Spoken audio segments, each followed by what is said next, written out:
Queremos en el día de hoy tratar el tema, el pleno conocimiento de Dios.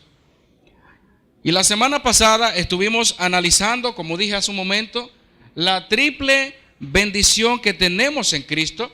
Hablábamos acerca de la predestinación, la redención y el sello del Espíritu Santo. Y junto con este paquete, la Biblia habla de que fuimos adoptados como hijos suyos, y obviamente el que es hijo de Dios tiene herencia en los cielos. Y nosotros tenemos esta esperanza gracias al Señor. Habló también el apóstol Pablo en los capítulo 1, versículos 1 al 14. Él estuvo hablando acerca de esa unidad que solamente la gracia de Dios puede lograr, que un judío no podía entender ni siquiera el hecho de que Dios podía unir a dos pueblos y hacer uno, aunque es algo que él lo va a desarrollar más adelante, específicamente en el capítulo 2 de la carta, los versículos 11 en adelante. Vimos también acerca del perdón de Dios y todas estas bendiciones. Pero vemos ahora a partir de los versículos 15 en adelante, donde el apóstol Pablo, luego de haber expresado que nada de lo que hemos recibido ha sido por voluntad humana, sino más bien por el puro afecto de su voluntad, según su beneplácito. Ahora, luego de esto, él dice en el versículo 15, por esta causa, o sea, en virtud de lo que ya les acabo de mencionar, en virtud de todas las bendiciones que hemos recibido en Cristo, y a raíz de que han sido sellados por el Espíritu Santo, luego de que creyeron en el Señor, oyeron y creyeron, por esta causa, también yo, habiendo oído. O sea, él le dice en el versículo 13, algo que usted conoce, dice, en él también vosotros habiendo ¿qué? Oído la palabra, dice allí, de verdad el evangelio de vuestra salvación, y habiendo creído en él, fuisteis sellados con el Espíritu Santo. O sea, asimismo, como ustedes oyeron el evangelio para salvación y fueron sellados por el Espíritu Santo, hay algo que yo también he oído con respecto a ustedes mismos. Dice allí, por esta causa también yo, habiendo oído. ¿Cuántas cosas usted ha oído de quizás de otra persona? Que puede ser grato o que puede ser desagradable. Nosotros tenemos, como dicen por ahí siempre cuando tratan de que los niños, diríamos, hagan silencio, porque están hablando mucho, una de las cosas que siempre se le dice, o los maestros le han dicho, tenemos dos orejas y una boca, hablar menos y escuchar más. Todos nosotros escuchamos o prestamos quizá atención a muchas cosas que se dicen. Pero el apóstol Pablo, imagínense ustedes, un hombre, en el momento que él está preso en Roma, él ha oído, él no ha visto, él ha oído. En algunas cartas también él tiene que decir que ha oído sobre ellos. ¿Pero por qué él ha oído? Porque él recibía informes de personas, hermanos de diferentes iglesias que iban a suministrar una bendición que le enviaban los hermanos, y de paso le daba esa información con respecto a cómo estaban esos hermanos. Si había situaciones difíciles de tratar, él la empleaba y la decía, miren, yo ruego a Evodia y a Síntique que sean de un mismo sentir, por ejemplo. Y yo escuché de Epafras que ustedes están así. Bueno, pues en este caso, lo que oye el apóstol Pablo de los Efesios y de toda Asia, como dijimos, porque la carta era circular para todos los habitantes de Asia Menor, él dice, yo he oído algo. ¿Qué había oído Pablo de ellos? Y fíjense que la carta gemela, como se le llama a Colosenses y a Efesios, cartas gemelas, porque hay más de 200 referencias en la una como en la otra. O sea, las dos cartas más parecidas del apóstol Pablo son Efesios y Colosenses. Miren este versículo para ponerle un ejemplo. Miren, El versículo 15 dice: por esta causa también yo, habiendo oído de vuestra fe en el Señor Jesús y de vuestro amor para con todos los santos. Observen ahora cómo él le dice a los Colosenses, capítulo 1, versículo 4. Habiendo oído de vuestra fe en Cristo Jesús y del amor que tenéis a todos los santos. ¿Parecido? Lo mismo. Había oído de la fe en el Señor, en Cristo Jesús, y del amor para con todos los santos. O sea, Pablo no se detiene solamente a decirle: ustedes fueron sellados con el Espíritu Santo, ustedes fueron bendecidos con toda bendición espiritual, sino que también en ustedes se ve precisamente que su gracia no ha sido en vano. En ustedes se ve precisamente de que son verdaderos cristianos, porque están mostrando dos características que distinguen a un verdadero cristiano. ¿Qué dice? Fe en el Señor y amor para con todos los santos. Si usted tiene esas dos cosas, felicidades. Usted está viviendo como es digno de Cristo. Usted está viviendo como una verdadera o como un verdadero cristiano. Y ambas cosas van de la mano. Usted no puede separar. Usted no puede decir: no, yo amo al hermano y no tengo fe en el Señor. O yo tengo fe en Cristo, pero no amo al hermano. De ninguna manera. Los efesios tenían fe en el Señor, y eso era un motivo de gozo, y eso era un motivo de que el apóstol Pablo recordara esto con mucho agrado. ¿Ustedes no se han fijado que cuando usted hace memoria de un hermano o una hermana que tiene fe en el Señor, que ama a los hermanos, usted se goza recordándose a esa persona? Pero es triste quizás que cuando alguien piensa en usted diga: ay, mira, ay, Dios mío, fulano. No debe ser. Pero muchas veces el mal testimonio que se da produce que las personas, en vez de decir que hay fe en el Señor, que hay amor, digan: ah, no, hay odio, hay rencor, hay falta de fe en el Señor. Un verdadero cristiano manifiesta esto que tenían los efesios: fe en el Señor y amor para con todos los santos. Amar a los santos es el resultado natural de la fe en Cristo. Usted no puede decir que ama al hermano si su vida no es de dependencia al Señor. Y eso es importante, que nosotros evaluemos entonces qué tipo de fe tenemos, qué tipo de amor le tenemos quizá al Señor, de qué manera confiamos y creemos en el Señor, que no estamos dispuestos ni siquiera a mostrar ese amor hacia los demás, como expresa la palabra del Señor. Es imposible amar a Dios y no amar a los santos. Eso lo dice el apóstol Juan, primera carta, capítulo 4, versículo 20.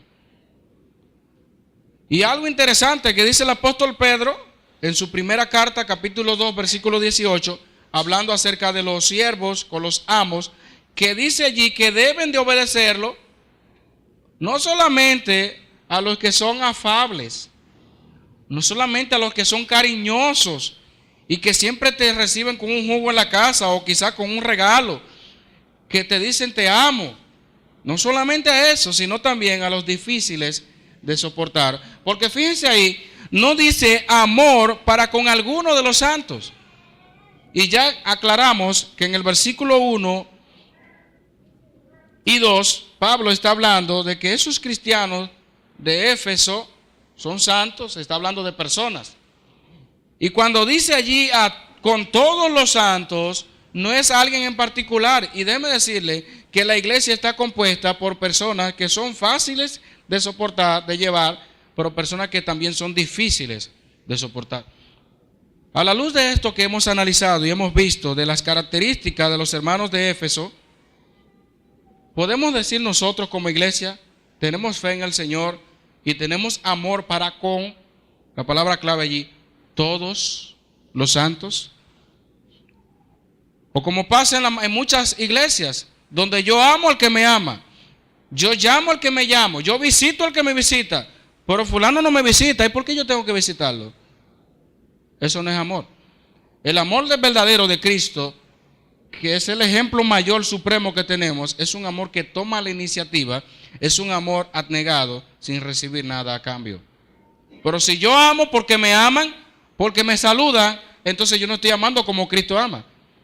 Yo estoy amando simplemente como las personas del mundo entienden que ama.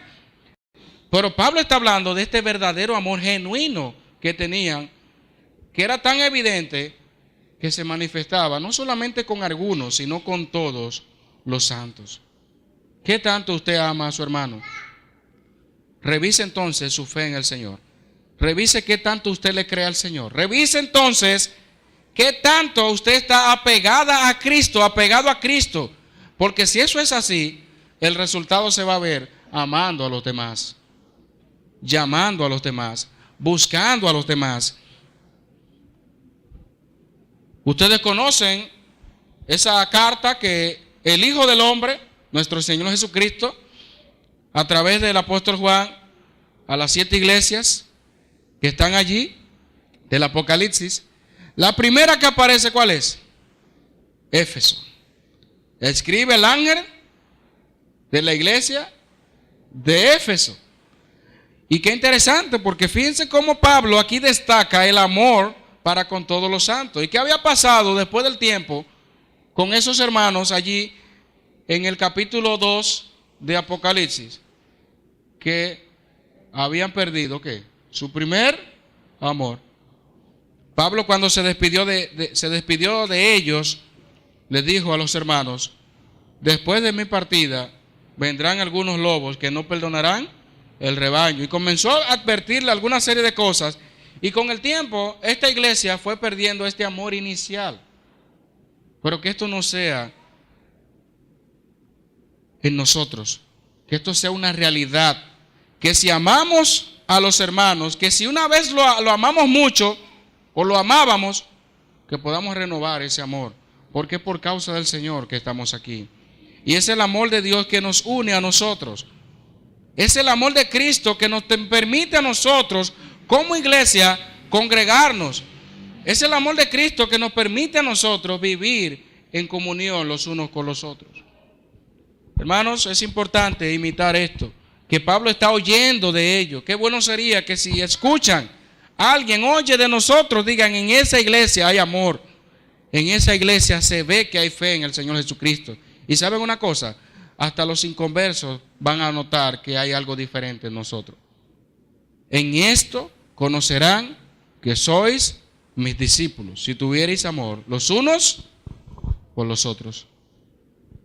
Debemos entonces manifestar estas mismas características que el apóstol Pablo está oyendo de estos hermanos. Y esto era también motivo para él dar gracias. Miren cómo lo dice ahí, versículo que continúa, versículo 16. No ceso de dar gracias por vosotros, haciendo memoria de vosotros en mis oraciones. Yo oigo de ustedes, de la fe en el Señor, del amor para con todos los santos, y eso, cada vez que yo recuerdo a ustedes en mis oraciones, me llena de gozo, y yo doy gracias a Dios por ustedes. Hermanos, qué bueno sería que cuando alguien haga memoria de nosotros, diga: gracias, Señor, por esta hermana. Gracias, Señor, por este hermano. ¿Sabe por qué? Porque esa vida de testimonio, esa vida de fe, esa vida de amor produce gracia en los demás hermanos, produce gozo en los hermanos.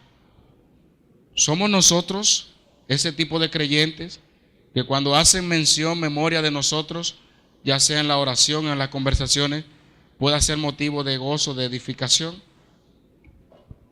Pues Pablo no cesaba de dar gracias, dice allí, y esa frecuencia de agradecimiento del apóstol Pablo era una señal de la naturaleza rebosante de alegría y gozo que había en él por estos hermanos que daban buen testimonio. Y dice allí: haciendo memoria de vosotros en mis oraciones. Si usted analiza las cartas del apóstol Pablo, se dará cuenta que él utiliza mucho esta expresión, el hacer memoria de. En Primera de Tesalonicenses, capítulo 1, versículo 2, en Filemón 1, versículo 4, utiliza expresiones parecidas a las que estamos viendo en el versículo 16.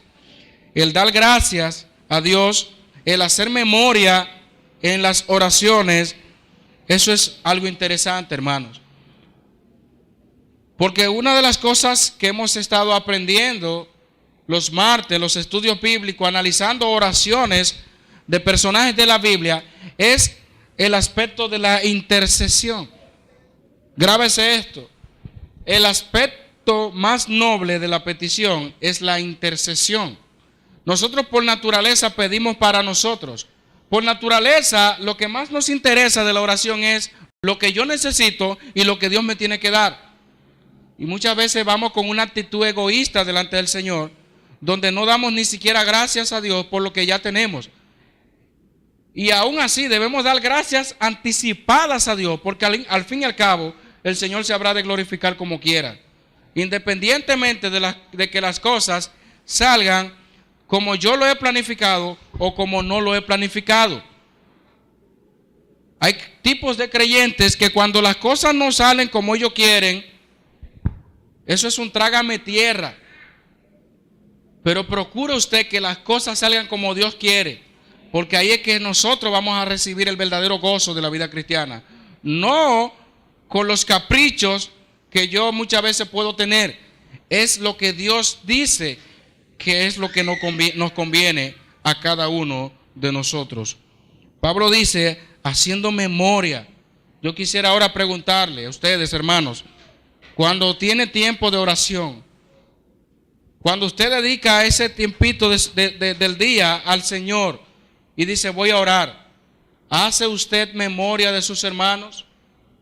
¿Hace usted memoria y da gracias a Dios por esto? El aspecto más noble de la petición es la intercesión. Que cuando usted se acerque a Dios para pedir, primero diga, Señor, mira a tal hermano, a tal hermana. Eso es un corazón como Cristo. Eso se llama ser cristiano. Pero todas las personas por naturaleza tienen tres palabras en la oración que no la sacan. Necesito, dame, quiero. Pero también debemos de aprender a darle la gloria al Señor, al alto y sublime, y aprender también a pedir, a hacer memoria por otros hermanos, porque es la palabra de Dios la que nos manda a nosotros orar por todos los santos. Pablo hacía memoria de ellos en sus oraciones. Y dice allí más, versículo 17. Pablo no solamente daba gracias y lo recordaba a los hermanos, sino que siempre tenía un propósito en sus oraciones. Tenía un propósito en sus peticiones. Y qué bueno, porque Pablo oraba específicamente por cosas, dependiendo de la iglesia, dependiendo de la carta, dependiendo del lugar. Hay personas que oran al Señor y le dicen, bueno, Señor, tú sabes, tú lo sabes. No, hermano, no usemos eso, tú lo sabes. Especifiquémosle al Señor nuestro pecado, especifiquémosle al Señor nuestras necesidades, aunque Él las sabe. Pero a Dios se le habla claro. A Dios no se le habla a media. Es bueno que nosotros derramemos nuestros corazones. Pablo es un ejemplo claro de que a Dios, cuando usted le va a dar a pedir a Dios sobre algo, tiene que decir lo que es específicamente. No estamos hablando con un desconocido. Y Pablo dice allí, para que el Dios de nuestro Señor Jesucristo, el Padre de gloria, os dé. Él no está diciendo aquí, y qué bueno que Él pone a Dios por encima de todo, y qué bueno que Él expresa que sea Dios el que le va a dar tal o cual cosa, que más adelante ahí mismo lo menciona, porque no es un asunto de mérito alguno. Siempre para que Dios dé, para que Dios, eso debe estar en nuestras oraciones, hermanos. Para que Dios. Él no desliga a Dios de nada. En el capítulo 1 repetía muchas veces para alabanza de su gloria, para esto, para lo otro. Y aquí entonces, en esta petición por los hermanos, él está diciendo para que el Dios de nuestro Señor Jesucristo, el Padre de gloria, el glorioso Señor, y aquí no hay ningún tipo de subordinación del Hijo de Cristo. Obviamente, en su condición de hombre, nuestro hermano mayor, como la Biblia lo llama, aquí se le presenta como el Dios de nuestro Señor Jesucristo. Pero también recuerden que a Jesucristo también se le llama Dios, nuestro gran Dios y Salvador, Jesucristo. No hay ningún tipo de subordinación del Hijo. Simplemente, así como Jesucristo manifestó y reconoció a Dios Padre, nosotros, como dice Pablo, el Dios de nuestro Señor Jesucristo, el Padre de gloria, os dé. ¿Y qué pide Él para que le dé a estos hermanos? Os dé espíritu de sabiduría y también de revelación en el conocimiento de Él. El apóstol Pablo entonces está rogando a Dios por estos hermanos, por algo tan interesante que hoy en día pudiéramos nosotros quizás agotar toda la mañana y más días todavía hablando sobre esto, sobre la sabiduría y la revelación en el conocimiento de Él. Y la palabra griega para sabiduría es sofía, que tiene que ver con el uso apropiado del conocimiento en nuestras vidas. Pablo utiliza otro término allí de revelación. Y aquí no se está hablando de algo, de un misterio que viene y que llegó y que Dios me va a revelar, porque hay personas que tienen problemas con la palabra revelación en la Biblia. Piensan que cada vez que se habla de revelación es un asunto de que hay cosas ocultas, un misterio por ahí. En el sentido que Pablo está hablando de revelación allí, es simple y llanamente la capacidad para comprender lo que ya Él ha revelado, hermanos. Nosotros no necesitamos otra revelación de Dios de la que ya tenemos. Al contrario, nosotros sí necesitamos iluminación, porque tenemos la palabra de Dios escrita. Y la mayor revelación de Dios fue en Jesucristo. Y ahora nosotros tenemos la palabra. Cuando llegara, dice Pablo a los Corintios, lo perfecto. Nosotros conocemos en parte profetizamos, más cuando venga lo perfecto, se acabará lo otro. Aquí está ya, tenemos toda la palabra de Dios aquí escrita. De manera que Pablo no está diciendo, yo pido al Señor para que le dé nuevas revelaciones. Y ahora aparezca un hermano y diga, yo me soñé que el Señor me dijo a mí que jugara tal número. El Señor reprenda eso. Porque nada de esto se relaciona con la revelación escrita del Señor. Nosotros no vivimos a la suerte, nosotros vivimos en dependencia del Señor. De manera que cuando Pablo dice allí que dé espíritu de sabiduría y de revelación, es simple y llanamente la capacidad, la iluminación, simple y llanamente, miren, para conocer más de Él. Estamos hablando en esta mañana el pleno conocimiento de Dios. ¿Por qué se afanan tantas personas hoy en día buscando, aprendiendo? Y aún los telepredicadores que viven quizás a diario publicando frases para que sean inmortalizadas, de manera tal que cuando se hable de tal frase digan fulano fue que la dijo. Y hay tantas competencias hoy en día. ¿Qué predicador, qué pastor tiene más seguidores? ¿Qué iglesia tiene más miembros? ¿Qué pastor utiliza más el griego, el arameo, el hebreo que otro? ¿Qué pastor tiene más ciencia que otro? Miren, hermanos, por más ciencia que se hable, por más cosas que se diga, lo más importante para nosotros en esta tierra es conocer de Él. Usted puede saberse la Biblia entera y aún así usted no conoce al Señor. Eso es un asunto experimental, lo que Pablo está diciendo. No es un asunto intelectual.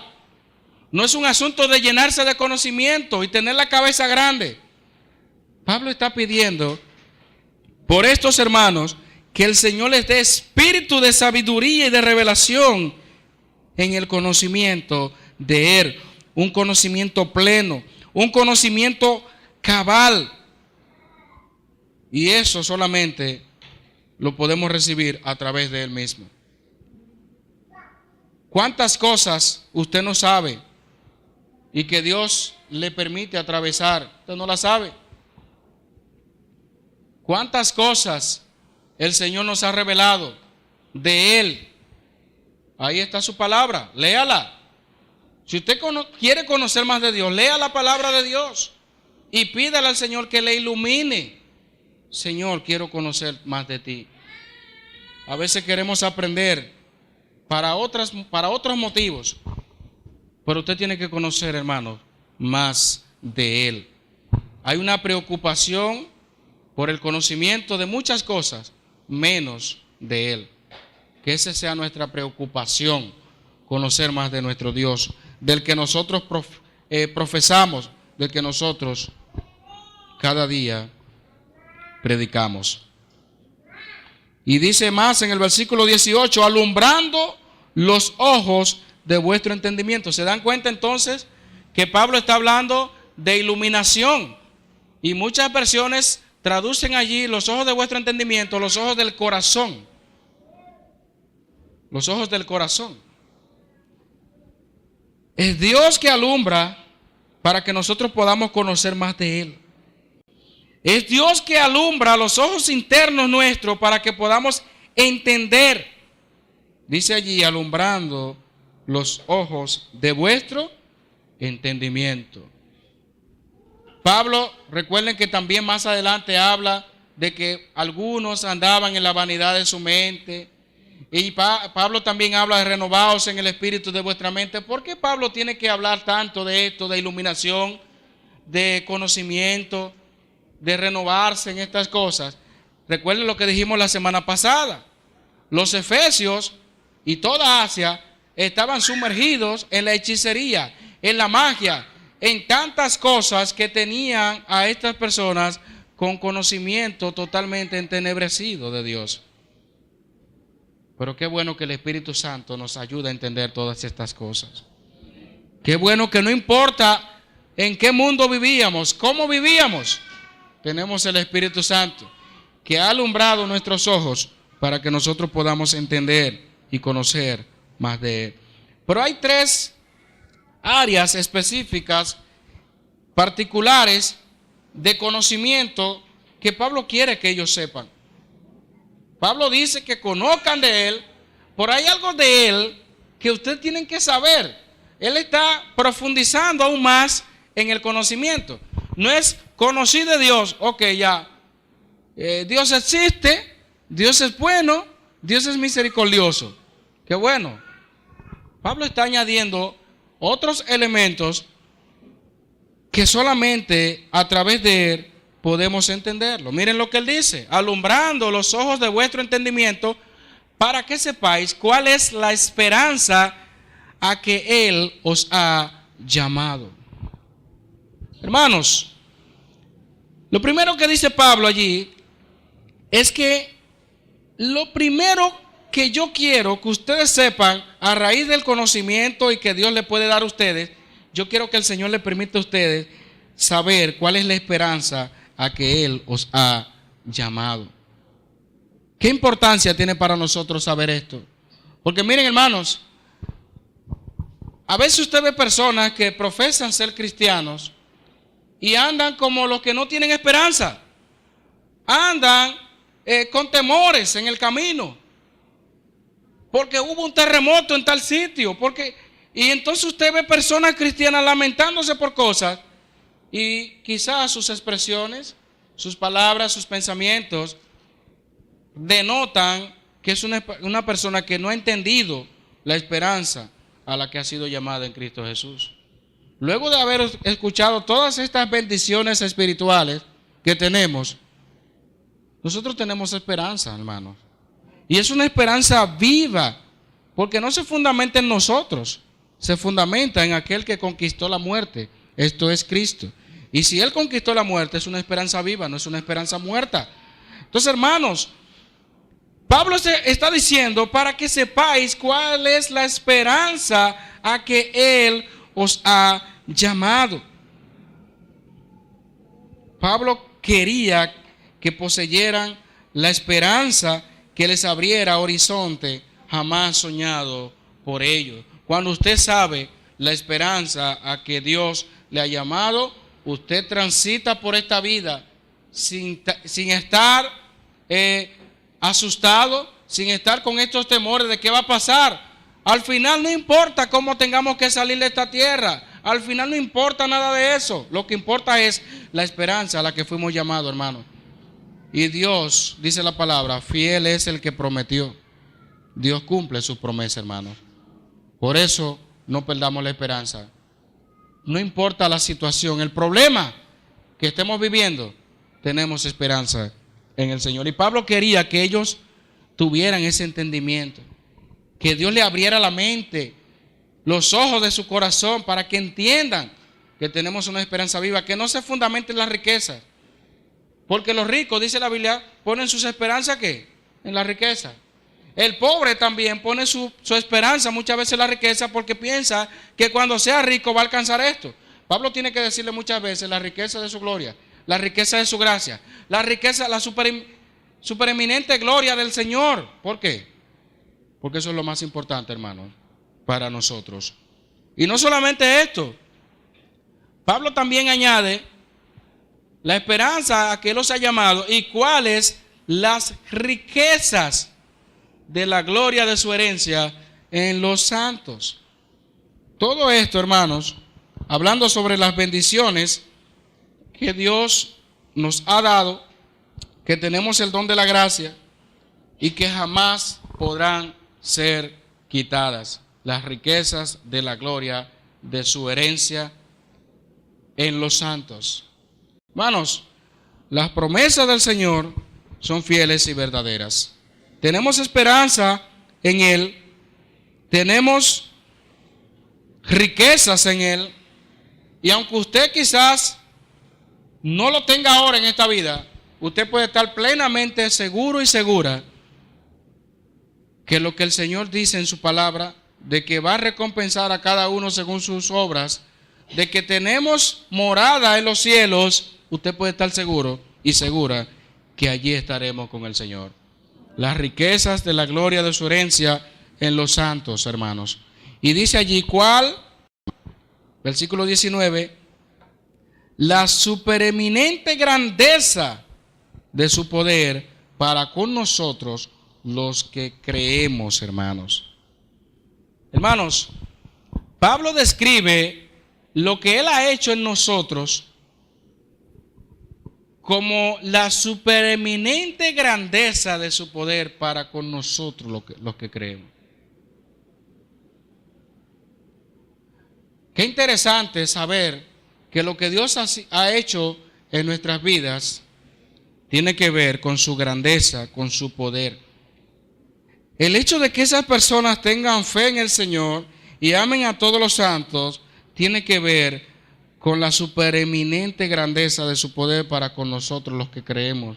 Una persona que robaba cambiar de repente, y tantas psicologías y tantas cosas que se utilizan para tratar de que las personas cambien de rumbo, pero déjeme decirle que nada se compara a la supereminente grandeza de su poder para con nosotros los que creemos. Eso es el poder de Dios en la vida de las personas. Donde no llega la psicología, el Espíritu Santo está siempre ahí resolviendo. No importa qué tipo de vida tengan las personas, la supereminente grandeza del Señor, su poder para con nosotros los que creemos. Por eso Él dice, es cierto que en ellos opera el príncipe de la potestad del aire, en nosotros opera el Espíritu Santo. Ese es el que opera en nosotros. Y fíjense con qué se compara lo que Dios hizo en nosotros, de acuerdo a la supereminente grandeza de su poder. Miren con qué se compara, para que usted vea lo grande que Dios ha hecho en nuestras vidas. Dice, los que creemos según la operación del poder de su fuerza, y miren más, la cual operó ¿en quién? En Cristo. O sea, la misma fuerza, el mismo poder, la supereminente grandeza de Dios que operó en Cristo fue la que operó en nosotros lo que creemos para salvación, para transformación de nuestras vidas, para que hoy en día usted viva como es digno del Señor. 3 áreas del conocimiento que Pablo pide: esperanza, la herencia, la supereminente grandeza del Señor. Por él ahora está diciendo que hay una triple manifestación del poder de Dios en Cristo, que fue también el mismo poder que operó en nosotros para salvarnos. Mírenlo ahí. ¿De qué manera operó ese poder, esa supereminente grandeza? Resucitándole de los muertos, sentándole a su diestra en los lugares celestiales. Miren que más adelante él dice, en el capítulo 2, versículo 6, y juntamente con él nos resucitó. Aquí dice en el versículo 20 que a Cristo le resucitó de los muertos. Dice más, y asimismo nos hizo sentar en los lugares celestiales con Cristo Jesús. Aquí dice, sentándole a su diestra en los lugares celestiales. Nosotros estábamos muertos en delitos y pecados, hermano, pero el Señor nos resucitó. Nos hizo sentar posicionalmente en los lugares celestiales. De manera que ese mismo poder fue el que se manifestó en la vida de los efesios y en la vida nuestra. De manera que no fue algo tan sencillo. Por tal razón, no es posible que cuando una persona tenga a Cristo en su corazón siga siendo la misma persona. No es posible entonces que si yo tengo a Dios en mi corazón, yo me deleito robando, yo me deleito hablando mentiras, yo me deleito hablando palabras corrompidas. No, más adelante Pablo dice, el que hurtaba, no hurte más. Ninguna palabra corrompida salga de vuestra boca. Porque Pablo está diciendo, es que el que tiene a Cristo en su corazón, ese poder transformador, ese poder que resucitó a Cristo, que le hizo sentar a la diestra de Dios, es el que actúa, que opera en nosotros. Y eso nos lleva a nosotros precisamente a examinarnos si estamos en la fe. Porque lo que Dios hace, lo hace bastante grande en la vida de las personas. Si yo estoy viviendo una vida de pecado, yo puedo decir entonces que hay la supereminente grandeza de su poder se está manifestando en mi vida, lo que creemos. Tenemos que revisarnos, hermano. Porque si Cristo, si el Espíritu Santo está en nosotros, dice la Biblia que da testimonio a nuestro espíritu de que somos hijos de Dios. Hoy, ¿cómo es posible que un cristiano se sienta bien en una discoteca? Y que no, que estoy con mis amigos. No, ellos me pasaron una botella ahí verde, pero lo que pasa es que él iba a buscar algo y me la pasó en la mano para sostenerla. No puedo dejarla caer porque se va a romper. Pero yo la agarré y me quedé ahí. Eso no es nada. Esos son ustedes que quieren privar en espirituales. No, hermanos. Si aquí se está hablando de que ese poder, de la supereminente grandeza de su poder, operó en nosotros y que operó en Cristo, ¿cómo es posible que yo viva la misma vida de pecado de antes? Una de las dos. O tengo a Cristo o no lo tengo. ¿Por qué tantas personas se confunden en las iglesias si son o no son cristianos? Cualquiera dice que es cristiano hoy en día. Y con el mundo en el corazón. El mundo en el corazón. La moda del mundo en el corazón. La forma de hablar del mundo. Todos los términos cristianos, por un lado, y la moda del mundo definiendo su vida, definiendo su manera de vestir, definiendo su manera de pensar. Yo pregunto, ¿el poder de Dios, la operación del poder de su fuerza se manifiesta en su vida? Entonces dejemos la mentira, hermano. Dejemos el chisme. Dejemos de utilizar palabras corrompidas, porque no es lo que realmente enseña la Biblia. Una persona que tiene a Cristo en su corazón tiene que dejar de hacer esa cosa, de una manera o de otra. Ese poder de Dios se manifestó resucitándole, sentándole a la diestra y sometiendo todo bajo él. Es un poder absoluto, definitivamente. Esto habla de la exaltación de Cristo. Miren aquí, sobre todo principado, versículo 21, y autoridad y poder y señorío, y sobre todo nombre que se nombra no solo en este siglo, sino también en el venidero.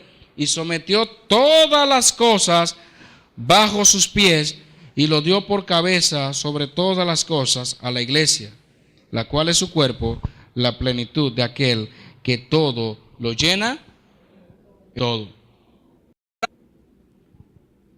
Hermanos, es grandioso entonces lo que Dios ha hecho en nuestra vida, porque Pablo está comparando el poder que actúa en Jesucristo para resucitarle, para sentarle a la diestra, para someter todo bajo sus pies, señorío, dominio, lo que sea, ser cabeza de la iglesia, coronado en victoria. Claro está, Él es el Dios, el Rey de sobre todo, pero Él compara ese poder que actuó en Cristo con el poder que actúa en nosotros. Hermano, pero ¿y cómo yo puedo vivir en pecado y deleitarme? Hermanos, revisemos entonces si realmente ese mismo poder opera en nosotros. Y como siempre hemos dicho, si no es así, si todavía yo vivo en pecado y me deleito, practico el pecado, Juan 3:16 todavía está disponible, hermano. Nos acercamos, compartimos y hablamos de Juan 3:16. Pero hay que hablar así, hermanos. Quiera Dios que este no sea el caso en nuestra iglesia. Pero ustedes ven cómo viven muchas iglesias donde ya las personas visten de una manera donde a nadie le importa nada. Eso no es nada, eso no es pecado. Donde las personas se reúnen en muchos sitios y también, como vemos, filosofía norteamericana infiltrada también en nuestros países, donde ya la gente se sienten como que están en un club y estamos compartiendo y nos olvidamos de que el propósito de la iglesia, la razón de ser, es para la alabanza de la gloria de su gracia. Que nuestra vida sea una realidad esto, que el poder de Dios cada día nos permita a nosotros vivir vidas agradables delante de Él. Algo interesante, hermano, para concluir. Dice allí, la plenitud de aquel que todo lo llena en todo, hermanos. El Señor Jesucristo, que fue resucitado, está a la diestra de Dios, que está todo bajo sus pies, que es cabeza de la iglesia, es el único que todo lo llena en todo. Y estamos completos en Él. Nosotros somos su herencia y nuestra porción es Él. Y nosotros nos debemos a Él. Por tal razón, hermanos, quiero concluir con este versículo. Versículo 17. Para que el Dios de nuestro Señor Jesucristo, el Padre de gloria, os dé espíritu de sabiduría y de revelación en el conocimiento de Él.